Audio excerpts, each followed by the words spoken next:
우리나라 말 중에 드디어라는 말과 마침내라고 하는 말은 비슷한 의미를 가지고 있습니다. 드디어는 여러 고비를 거친 끝에, 오래 참고 기다린 끝에 라는 말입니다. 마침내는 마지막에 이르러 결국 끝내라는 말입니다. 드디어라는 말이나 마침내라고 하는 말 둘 다 끝에 이르렀다는 점에서는 비슷한 의미를 가진 말입니다. 그러나 두 단어에는 분명한 차이가 있습니다. 두 단어의 결정적인 차이는 사람의 의지가 개입되었느냐, 그렇지 않느냐의 차이입니다. 드디어는 사람의 의지를 통해 끝에 이르렀다라고 하는 말이라면, 마침내는 사람의 의지를 넘어서서 사람의 의지를 뛰어넘어 끝에 이르게 된 것을 마침내라고 이야기합니다.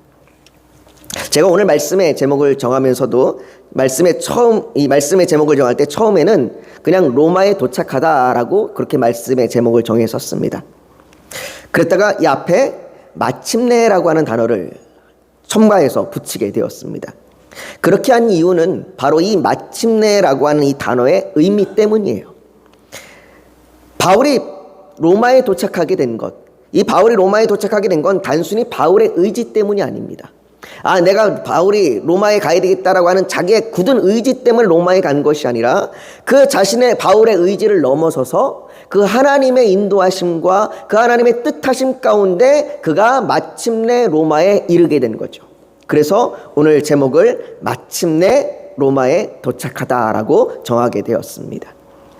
우리가 사도행전을 살펴본 지가 좀 되었습니다. 우리가 5월달 계속 여러 가지 다른 부분의 말씀들을 살펴봤기 때문에 아마 여러분들이 전에 배웠던 말씀이 좀 기억이 안 나실 수도 있을 텐데요. 사도행전 27장과 28장을 거치면서 바울은 풍랑 가운데 가이사랴를 출발해서 풍랑 가운데 그가 유라굴로 강풍을 만나고 이리저리 헤매다가 멜리데라고 하는 섬에 그가 배가 파손돼서 바울과 바울의 일행들이 그곳에 머물게 되었었습니다. 그 멜리데라는 섬에서 바울이 독사에 물려서 위협을 당하기도 하고, 그리고 그 멜리데 섬에 있는 그 많은 병자들을 고치는 일도 감당하였습니다. 그렇게 멜리데 섬에 머문 지 상당히 오랜 시간이 지났습니다. 지중해 겨울이 지나고요. 그리고 이제 바다에는 남풍이 불어오기 시작했습니다. 겨울이 시작되기 전에 가이사랴를 출발했던 바울과 일행이, 그리고 그 바울과 일행을 포함하여 또 로마의 죄인의 호송을 담당했던 그 군인들과 죄인들이 그 멜리데라고 하는 섬에서 그 겨울을 다 지나고 나서 이제 로마로 다시 출발하게 됩니다. 그래서 오늘 본문 11절은 석 달 후에 우리가 그 섬에서 겨울을 난 알렉산드리아 배를 타고 떠나니 그 배의 머리 장식은 디오스구로라라고 바울과 일행이 그 섬에서 겨울을 보냈다고 말합니다. 여기서 말하고 있는 그 섬은 아까 얘기했던 것처럼 멜리데라고 하는 섬으로 그들의 배가 풍랑에 떠밀려서 파손하여 겨우 육지에 다다른 곳입니다. 그들은 그곳의 원주민들에게 구조를 받았고 하나님의 은혜로 보블리오의 부친을 비롯한 많은 병자들을 치료하는 이적을 통해서 큰 환대를 받았습니다. 이들에게 이 멜리데 섬에서의 3개월은 계획되지 않은 여정이며 사역이었습니다. 그러나 바울의 여정을 주관하시는 분은 바울 자신도 아니며 로마의 백부장도 아니었습니다. 바울의 여정을 주관하시는 분은 여호와 하나님이십니다. 계획되지 않은 3개월의 여정을 통해서 하나님께서는 멜리데 섬에서 하나님의 일을 행하십니다. 그래서 잠언 16장 9절에도 보면 사람이 마음으로 자기의 길을 계획할지라도 그의 걸음을 인도하시는 이는 여호와이시니라 라고 말씀하시는 것입니다. 여러분, 이 말씀이 우리의 계획이 필요 없다는 말이 아닙니다. 우리가 어떤 계획을 세워도 다 어차피 하나님께서 마음대로 하실 텐데 우리 계획이 무슨 소용이 있는가라고 하는 이런 태도가 아닙니다. 이 말씀은 우리의 생각보다 하나님의 생각이 더 크시며 선하시다는 말입니다. 우리의 계획은 완벽하지 않습니다.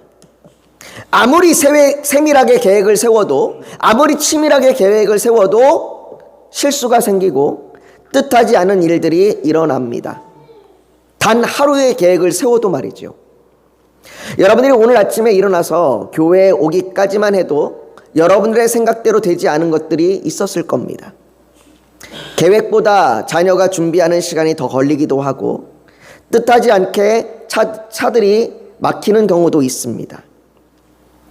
어쩌면 생각보다 오는 길이 더 수월하고 즐거웠을지도 모릅니다. 오는 길에 반가운 사람을 만났을 수도 있고 또 내가 뜻하지 않은 좋은 일들을 경험했을 수도 있습니다.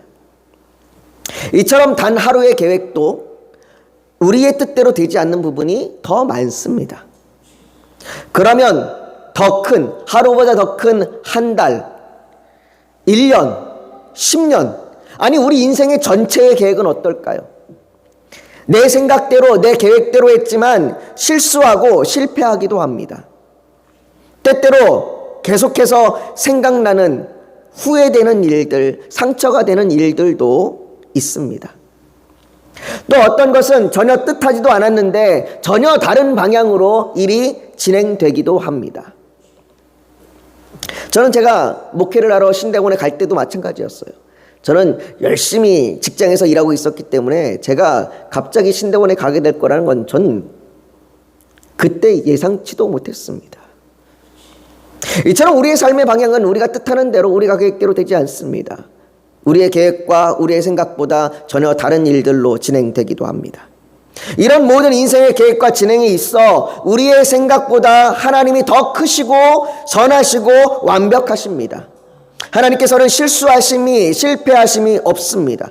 하나님께서는 우리의 계획대로 되지 않은 그 예상치 못한 일들, 우리의 실패, 우리의 실수, 우리의 상처까지도 모두 합하여 하나님의 선하신 뜻, 우리를 택하시고 우리의 죄를 사하시고 하나님의 자녀로 거룩하게 살도록, 그래서 영원한 그 하나님의 나라에서 하나님의 영광을 얻도록 우리를 인도하십니다. 그래서 로마서 8장 28절은 이렇게 말합니다. 우리가 알거니와 하나님을 사랑하시는 자, 곧 그의 뜻대로 부르심을 입은 자들에게는 모든 것이 합력하여 선을 이루느니라. 죄인을 호송하는 배가 가이사랴를 출발했을 때에 그들의 계획과는 많이 달라졌지만 하나님께서는 가장 알맞게 그들을 인도하셨습니다. 그들은 알렉산드리아 배를 타고 출발했습니다. 이 배는 그들이 전에 탔던 것과 마찬가지로 알렉산드리아에서 로마로 곡물을 운반하는, 특히 밀을 운반하는 배로, 그 배 앞머리에 디오스구로라는 이 쌍둥이 신의 모양을 장식해 두었습니다. 보통 이 뱃머리에 장식한 그 모양에 따라 배의 이름을 정합니다. 그래서 이 배의 이름이 디오스구로라는 배였을 겁니다. 누가가 이것을 특별히 기록하고 있는 건 아마도 그들이 먼저 탔던 배, 그들이 타서 파손했던 그 배도 알렉산드리아에서 온 배였고 이 배도 알렉산드리아에서 온 배였기 때문에 그 두 개의 배를 구분하기 위해서 누가가 기록한 것으로 보입니다. 그들이 탄 배는 남풍이 불면 이동하고 바람이 불지 않으면 멈추어서 기다리는 식으로 해서 이탈리아 남부 시칠리아 섬에, 여기 지도에 보면 요 수라구사, 여기라고 하는 지역에서 3일을 있다가 또 요 출발해서 이 이탈리아의 이 장화 모양 요 맨 끝부분에 이 레기온이라고 하는 지역, 여기서 또 하루를 머물고 또 바람이 불면 또 이동해서 이 이탈리아의 이 보디올이라고 하는 지역까지 그들이 이동하여 옮겨갔습니다. 오늘 본문 14절은 거기서 형제들을 만나 그들의 청함을 받아 이레를 함께 머무니라. 그래서 우리들은 이와 같이 로마로 가니라 라고 말합니다. 바울이 보디올에 도착했을 때 그들은 그곳에서 그리스도인 형제들을 만납니다. 보디올에서 로마까지는 220km 정도만 북쪽으로 올라가면 이제 로마에 다다르게 됩니다. 얼마 많이 남지 않은 거죠. 220km 정도면 서울에서 속초까지가 220km입니다. 그러니까 서울에서 속초까지 정도의 거리밖에 이제 남지 않은 겁니다. 이제 이들은 배가 아니라 육로로 그 로마의 도로를 이용해서 그들이 죄인을 호송하여 또 그 백부장 율리오의 그 군대들과 함께 로마로 가게 됩니다. 죄인을 호송하는 이 책임을 맡은 백부장 율리오는 로마로 출발하기 전에 이 보디올에서 일주일을 머물게 됩니다. 왜 일주일을 머물렀는지는 정확히 모릅니다. 로마로 가기 전에 정비가 필요했던 것인지 아니면 그 죄인들의 호송을 위하여 필요한 행정적인 절차가 있었던 것인지는 알 수 없지만, 정확히 모르지만, 그러나 그들은 일주일을 머물렀습니다. 그리고는 그 기간 동안, 그 일주일을 머무는 동안에 백부장 율리오는 바울과 그 일행들이 그곳의 그리스도인 형제들을 만나 함께 머무는 것을 허락합니다.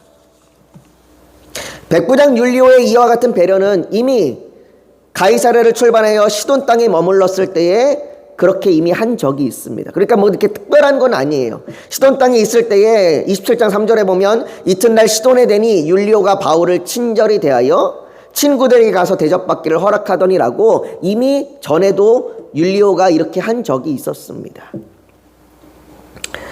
바울과 일행들은 그곳에서 일주일 동안 그리스도인 형제들을 만납니다. 그들은 전에 서로 만난 적이 없습니다. 그들은 바울이 복음을 전하기 전에 이미 복음을 믿고 그리스도인이 된 사람들입니다. 그러나 바울이 그들을 얼마나 만나기를 소망했는지 모릅니다. 한 번도 만난 적도 없고 본 적도 없는데 그럼에도 불구하고 바울은 그들을 만나기를 사모하고 간절히 원했습니다. 바울이 3년 전에 로마에 보내는 편지에 보면 이 바울의 마음이 담겨져 있습니다. 그 편지에 바울이 이렇게 기록합니다. 로마서 1장 9절에서 11절까지 기록하는데요. 내가 그의 아들의 복음 안에서 내 심령으로 섬기는 하나님이 나의 증인이 되시거니와 항상 내 기도에 쉬지 않고 너희를 말하며 항상 기도했답니다. 어떻게 하든지 이제 하나님의 뜻 안에서 너희에게로 나아갈 좋은 길 얻기를 구하노라. 내가 너희 보기를 간절히 원하는 것은 어떤 신령한 은사를 너희에게 나누어 주어 너희를 견고하게 하려 함이니. 이처럼 바울은 그들을 만나기를 간절히 원했습니다. 그들을 위해서 날마다 기도했습니다. 그들을 만나기를 사모했습니다. 그들을 만나기를 소망했습니다. 그리고 그 소망이 하나님의 섭리 가운데 드디어 만난 겁니다. 그러니 얼마나 감격스러운 일이겠습니까? 여러분, 이 소망이 그저 바울의 개인적인 소망입니까? 아닙니다. 바울이 말하듯 하나님의 뜻 안에서 그들에게 나아가는 겁니다. 하나님께서 그 하늘의 뜻이 이 땅에 이루어지도록, 하늘의 뜻이 이 땅에 이루어지도록 바울의 마음 가운데 소원을 주시는 겁니다. 이건 우리에게도 마찬가지입니다. 하늘의 뜻이 우리 가운데, 이 땅 가운데 이루어지도록 하나님께서는 우리의 마음에 소원을 주십니다. 그래서 빌립보서 2장 13절에 너희 안에서 행하시는 이는 하나님이시니 자기의 기쁘신 뜻을 위하여 너희에게 소원을 두고 행하게 하시나니라고 말씀하시는 겁니다. 그 하나님의 뜻이 이루어지는데 무엇이 막을 수 있겠습니까? 풍랑도 그것을 막을 수 없습니다. 독사가 물어도 그것을 막을 수 없는 것이지요. 사랑하는 성도 여러분, 사도행전은 바울의 이야기가 아닙니다. 사도행전이 바울이라고 하는 사람을 통해서 이야기하고 있지만 사도행전이 말하는 것은 하나님의 이야기입니다. 그래서 사도행전을 다른 말로 성령행전이라고도 부릅니다.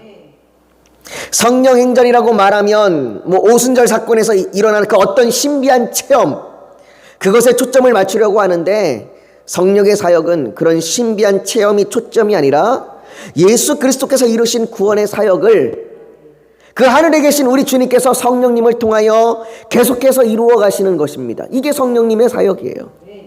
그래서 사도행전은 예수님께서 이루신 그 구원의 사역이 이 땅 가운데서 어떻게 계속해서 이루어지고 있는지를 나타내는 것이 사도행전입니다. 그래서 바울의 이야기가 아니라 하나님의 이야기예요. 하나님께서 어떻게 그 구원의 사역을 계속해서 이루어 가시는지, 어떻게 펼치시는지를 보여주는 것이 사도행전입니다. 하나님께서 하나님의 나라가 이 땅에 이루어지도록 우리를 향한 그 섭리와 계획을 계속해서 이루어 가시는 겁니다. 그래서 사도행전은 바울의 이야기가 아니라 하나님의 이야기입니다. 여러분, 이건 우리에게도 마찬가지입니다. 하나님께서는 우리 각자의 삶을 통하여 그분의 이야기를 써가시는 겁니다. 각자에게 주신 삶의 모습은 다 다릅니다. 처한 환경도 다르고요, 조건도 다릅니다. 그래서 삶에서 겪는 고난도 다르며 그로 인해 받는 은혜들도 다양합니다. 어떤 분들은 어려서부터 믿은 분들도 있고, 어떤 분들은 고통 가운데 고난 가운데 믿게 되는 분들도 있습니다. 믿음이 연약하여 작은 유혹에도 작은 시험에도 흔들리는 분들이 있는가 하면 환난과 핍박에도 믿음으로 견디는 분들도 있습니다. 그러나 이처럼 각각이 다른 경험과 이야기를 그리고 은혜들을 말하지만 이 모든 이야기는 결국 하나를 말합니다. 각자의 경험은 다 다르고 각자의 이야기는 다 다르지만 그 모든 이야기가 말하고 있는 그 이야기의 그 결론은 하나입니다. 그 결론이 바로 구원하심이 보좌에 앉으신 하나님과 어린 양께 있도다, 이겁니다. 그래서 요한계시록 7장 9절과 10절에는 말합니다. 이 일 후에 내가 보니 각 나라와 족속과 백성과 방언에서 아무도 능히 셀 수 없는 큰 무리가 나와 흰 옷을 입고 손에 종려가지를 들고 보좌 앞에 그리고 어린 양 앞에 서서 큰 소리로 외쳐 이르되 구원하심이 보좌에 앉으신 우리 하나님과 어린 양께 있도다 라고 그렇게 고백하는 겁니다. 큰 무리가 나와옵니다. 각자의 모양도 다르고 각자의 생김새도 다르고 각자의 그 처한 위치도 다르고 각자의 상황도 다릅니다. 그러나 그들이 그 각자의 모든 삶의 경험들을 통하여 그들이 말하고 있는 것 하나, 우리를 향하신 그 구원하심이 여호와 하나님께 있도다, 어린 양께 있도다 라고 고백하는 겁니다. 여러분, 구원하심이 우리의 계획과 우리의 뜻 안에 있는 것이 아닙니다. 구원하심이 보좌에 앉으신 우리 하나님과 어린 양에게 있습니다. 그 하나님께서는 우리를 통하여 그분의 뜻과 섭리를 이루십니다. 우리를 억지로 그 뜻과 섭리 가운데 끌고 가시는 것이 아닙니다. 내가 싫은데 하나님 난 싫어요, 난 그 길로 가기 싫어요 원하는데 하나님이 억지로 우리의 머리채를 붙들고 끌고 가시는 것이 아닙니다. 하나님의 인자와 자비로 오래 참으심으로 기다리시며 자유롭고 안전한 길로 우리를 인도하십니다. 오늘 우리의 삶이 하나님의 뜻 안에 있음을 믿습니다. 어쩌면 지금 풍랑 가운데 있는 분도 있을 겁니다. 어디로 가야 할지 몰라 고민하고 계신 분도 있을 겁니다. 혹은 전혀 예상하지 않았던 방향으로, 내가 뜻하지 않았던 방향으로 가고 있는 분들도 있을 겁니다. 탄식과 슬픔 중에 계신 분도 있을 겁니다. 마치 욥이 내가 앞으로 가도 그가 아니 계시고 뒤로 가도 보이지 아니하며 그가 왼쪽에도 일하시나 내가 만날 수 없고 그가 오른쪽으로 돌이키시나 배울 수 없구나, 이렇게 탄식하듯이 지금 우리의 처지와 형편이, 우리의 상황이 그럴지도 모르겠습니다. 그러나 욥이 이 탄식 뒤에 이렇게 고백합니다. 우리 같이 한번 읽어볼까요? 시작. 그러나 내가 가는 길을 그가 아시나니 그가 나를 단련하신 후에는 내가 순금같이 되어 나오리라. 아멘. 우리의 상황이 알 수 없고 우리의 처지가 알 수 없지만 욥이 고백하는 겁니다. 내가 가는 길을 그가 아시나니 내 삶이, 내 일이, 내 모든 형편이 주의 섭리 가운데, 주의 계획 가운데 있사오니 지금 내가 겪는 모든 상황도, 지금 내가 알 수 없는 이 상황도 주께서 나를 단련하시는 일이요, 그렇게 내가 단련된 후에는 내가 주 앞에 순금같이 나갈 겁니다. 고백하는 겁니다. 하나님의 계획과 뜻 안에 바울은 마침내 로마에 도착합니다.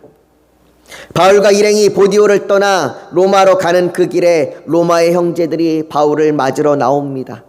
오늘 본문 15절에 그곳 형제들이 우리 소식을 듣고 앞비오 광장과 트레이스 타베르네까지 맞으러 오니 바울이 그들을 보고 하나님께 감사하고 담대한 마음을 얻으니라. 보디올의 형제들이 로마 교회 형제들에게 바울이 왔다는 소식을 전했을 겁니다. 로마의 성도들이 3년 전 로마서로 기록된 그 바울의 편지를 읽으면서 그 얼마나 복음에 대한 은혜를 누렸겠습니까? 그 편지를 쓴 바울을 맞이하러 로마에서부터 70km 정도 떨어진 아비오 광장까지 마중 나오는 겁니다. 또 어떤 이들은 로마에서 40km 정도 떨어진 트레이스 타베르네까지 마중을 나왔습니다. 성경은 바울이 그들을 보고 하나님께 감사했다고 말합니다.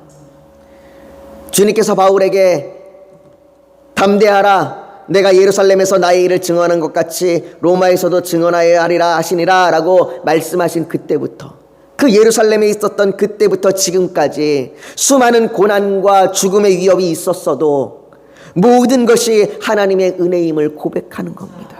감사합니다. 지금까지 인도하심이 하나님의 은혜입니다. 결국 내가 마침내 로마에 오게까지 하신 것이 하나님의 은혜입니다. 감사합니다. 고백하는 겁니다. 우리의 인생도 마찬가지 아닙니까? 우리는 지금까지 내 생각, 내 계획대로 달려왔습니다. 그 중에 어떤 것들은 내 뜻대로 된 것들도 있습니다. 그러나 또 어떤 것들은 내 생각과 전혀 다르게 이루어졌습니다. 그러나 그렇게 내 생각과 내 계획대로 달려온 모든 것들이, 그 실패까지도 하나님의 크신 계획과 섭리 속에 있었습니다. 그러니 지금까지 지나온 그 모든 날이 은혜요 감사인 것이죠. 그 하나님께서 우리의 아버지이십니다. 우리가 아버지라 부르는 그 하나님은 이 천지 만물의 주인이시며 모든 것을 창조하셨고 모든 만물을 다스리시는 분이십니다. 그 하나님께서는 결코 자녀를 버리지 않으십니다. 예수님께서 지금도 우리를 향하여 기도하시며 말씀하십니다. 내 아버지께 구하겠으니, 주님이 기도하시는 겁니다. 내 아버지께 구하겠으니 그가 또 다른 보혜사를 너에게 주사 영원토록 너희와 함께 있게 하리니 그는 진리의 영이라. 세상은 능히 그를 받지 못하나니 이는 그를 보지도 못하고 알지도 못함이라. 그러나 너희는 그를 아나니 그는 너희와 함께 거하심이요 또 너희 속에 계시겠음이라. 내가 너희를 고아와 같이 버려두지 아니하고 너희에게로 오리라. 성령 하나님이 우리와 함께 하십니다. 그분이 고아와 같이 우리를 버려두지 않고 우리의 아버지가 되십니다. 그렇기에 우리는 바울과 같이 담대한 마음을 얻습니다. 사도행전에서 역사하셨던 하나님은 동일하게 지금도 우리에게 역사하십니다. 여러분, 우리의 삶이, 오늘을 살아감이 감사와 용기가 있기를 소망합니다. 우리는 작을지라도 하나님은 크십니다. 그 하나님의 계획은 우리의 생각보다 더 위대하고 완벽합니다.